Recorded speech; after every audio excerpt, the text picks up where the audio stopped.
Noriu parodyti mankštelę, kurią naudoju, kad atpalaiduočiau nugarą po sunkios darbo dienos miške. Reikės kilimėlio. Atsigulam.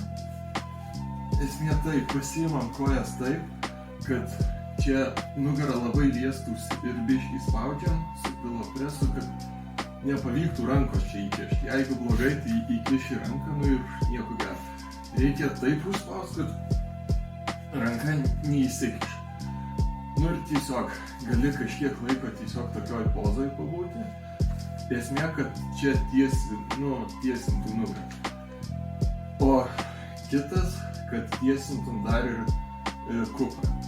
Tai biškį rankas už nugaros ir va tai va gali šiek tiek pakilnoti. Esmė, kad irgi čia kai keli, kad va čia va spaustusi, va rankos neina prispaust, o čia irgi prispaust stipriai ir gaunasi tokia gera mankštelė tiesinimui nugaros ir atpalaidavimui. Jeigu biškį per lengva, dar galima biškį kojas pakilnoti, irgi bandant išlaikyti, kad kol keli, va čia va neina rankos įkišti, jeigu eina, reiškia jau negerai. Tai va prisispaudžiam ir va taip biškelį pakilnojam.